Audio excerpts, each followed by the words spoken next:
Hey, why won't either of you talk to me? I cried out to my husband and daughter. It had been a whole month since they started ignoring me. It hurt so much. I didn't know what caused it. When I finally realized they were ignoring me at home, it felt like I was invisible. Hey Dad, did you hear something? Nope, probably just your imagination. My daughter and husband kept dismissing me, even though they could clearly hear me and see me. They acted like I wasn't there at all. I couldn't bear it any longer, so I decided to leave home. 5 years later, I got my revenge in a surprising way. My name is Natalie Smith. I'm 50 years old. I used to be a regular stay-at-home mom with my husband Jackson and our daughter Ruby. Jackson and I met at work 23 years ago, both in it, earning a good living. We were comfortable and didn't have to worry about money. When I turned 30, we welcomed our healthy daughter Ruby into the world, and she grew up without any serious health problems. I became a stay-at-home mom when Ruby was born.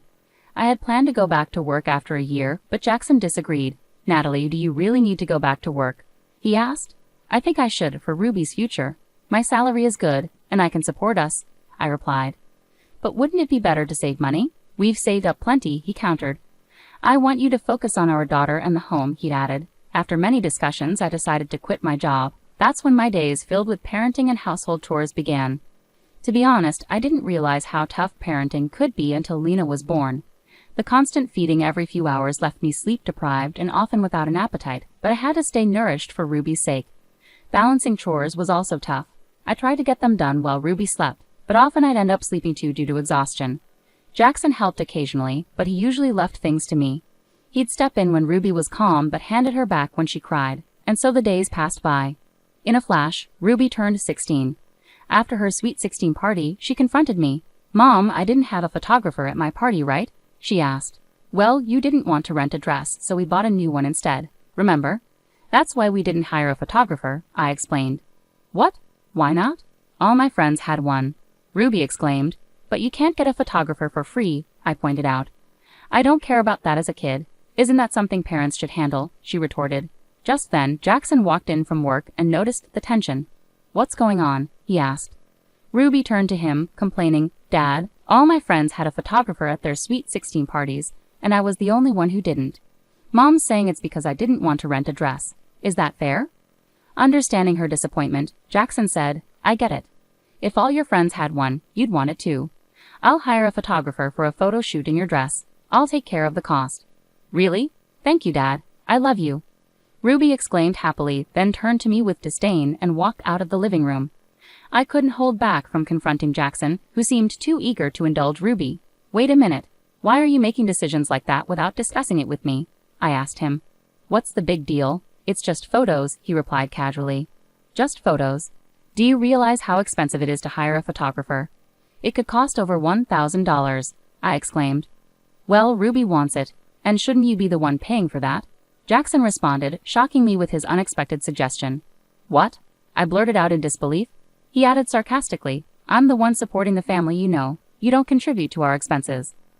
That's true, but since Ruby was born, most of her needs have been covered from my savings, I explained. Shut up. You just do as I say. Who do you think you are, not doing the cleaning around here? Then leave. How do you expect to survive now, without a job? Jackson would taunt me with a smirk. As infuriating as it was, there was some truth in his words. Even as Ruby grew older, Jackson kept finding reasons to discourage me from returning to work, so I remained without an income. My savings, which were nearly $100,000 when we married, had dwindled to less than $20,000. If I left now, it would be tough to make it on my own. That realization silenced me. I clenched my teeth as Jackson triumphantly declared, You can't manage without me. Got it? Just do what I say. Don't argue with me again, and make sure you hire a photographer for Ruby's photo shoot, okay? Yes, I replied quietly as he tossed his suit aside and headed for the bathroom. Hanging up his suit, anger simmered inside me. What was all this about? How much more would Ruby and Jackson undermine me? I never intended to be a stay-at-home mom forever. After careful consideration, I resolved to start working from home, just in case. Jackson's dismissive response was, do whatever you want. So I started a job that fit within our tax bracket. The photo shoot for Ruby ended up costing $1,500. She insisted on getting the largest printed picture and having all the photo data, which made it expensive. Looking at the printed picture, Ruby exclaimed, Oh, I look terrible in this. I look way better than that. Don't say that. The photographer worked hard to take this shot for you. Maybe it was the studio's fault in the first place. You chose that place, Mom. It was the only one available when you were free. Stop making excuses. I don't think I'll ever look at this picture again, so just put it away somewhere. What do you mean? I muttered, feeling my voice tremble with anger and sadness. But as a mother, I knew I shouldn't get emotional right then. I took a deep breath to calm myself, holding back tears as I went to the kitchen. Little did I know, worse was yet to come. The next day, I made breakfast as usual, but Jackson and Ruby never came downstairs. Just as I was about to check on them, I heard them chatting as they came down the stairs. Hey Dad, where are we going for breakfast? How about that cafe near the station? I heard they have great breakfasts. I want to go there. All right, let's go then, Jackson replied as they both put on their shoes and headed for the front door. Confused and frustrated, I blurted out, wait a second. Breakfast is ready. Ruby, can't you hear me? Let's eat. But they didn't respond. The door closed with a slam, and their cheerful voices faded away. I couldn't understand what was going on. It wasn't just this once. They ignored me every time I called out to them. Why would they both do this to me? Did they really not hear me, or was something else going on? Later that evening, they returned home together, having had dinner out without me and ignoring the meal I had prepared. Each went straight to their rooms. This pattern repeated day after day, and it broke my heart. A month passed with no change in their behavior. Then one day I found completed divorce papers in the living room. What does this mean? I asked Jackson, but as usual, he and Ruby ignored me, happily eating pizza and watching a movie together. That's when it hit me. All the emotions I've been holding back boiled over. In a desperate panic, tears streaming down my face, I finally spoke up. Hey, why won't either of you answer me? I pleaded, but there was no response. They just kept laughing and watching the movie, completely ignoring me. I didn't understand what had triggered this. By the time I realized it, my husband and daughter were ignoring me in our own home. You're supposed to be my family, but here it's like I'm invisible, I cried out. Hey Dad, did you hear something? Nah, probably your imagination. They dismissed me, even though they could clearly hear me and see me. They acted as if I didn't exist. I couldn't bear it any longer. Clutching the divorce papers, I packed only the essentials into my carry-on and left the house without saying a word. I took a train to my parents' home, about an hour away. Thankfully, my parents are still alive and enjoying their retirement. They were surprised to see me arrive with luggage, but they welcomed me with open arms once I explained everything. I can see you've been through a lot, Natalie. We're sorry we didn't notice sooner. You can stay here as long as you need to get back on your feet, my parents said kindly. Their words brought tears to my eyes that day. It was the first time in decades that I had cried so openly. The following day, I filed for divorce and reverted to my maiden name, changing from Smith to Adams. Despite feeling some loneliness, I managed to steady my emotions and started looking for a job. It was daunting. After leaving work at 30 and having a 20-year gap in my employment history, I wondered if there was still a place for me in the workforce at 50. Wow, that's quite a twist. Here's a rewrite. I was grateful to be hired on the spot by the first company I applied to. They valued my previous experience with a well-known company, and soon I was handling important responsibilities. Over the next 5 years, I mastered my job and began training new hires. I formed a special bond with Harris, a colleague around my daughter Ruby's age. It felt like having a son, and I enjoyed chatting with him. His mother, around my age, became a good friend, and we talked about everything from work to personal matters.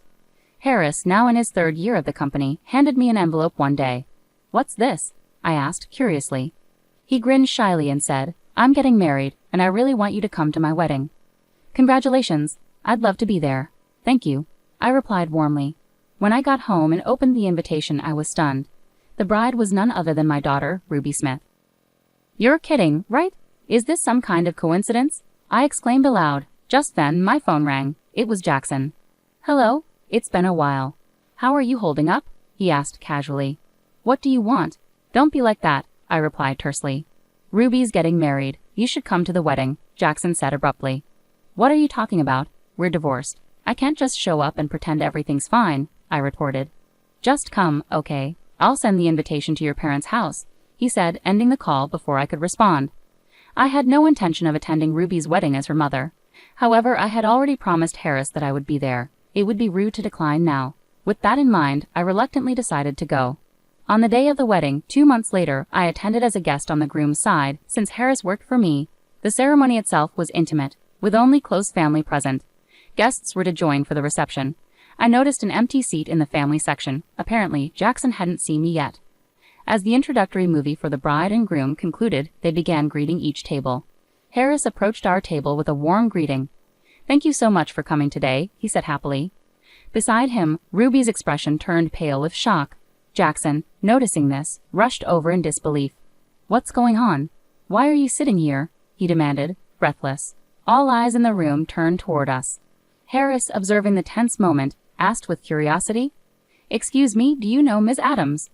Jackson replied hastily, "She's Ruby's mother." "What? But I was told Ruby's mother abandoned the family and left," Harris exclaimed in confusion. "That's not true," I interjected firmly. It became clear that Jackson and Ruby had fabricated a story painting me as the villain. They stood there, guilt written on their faces.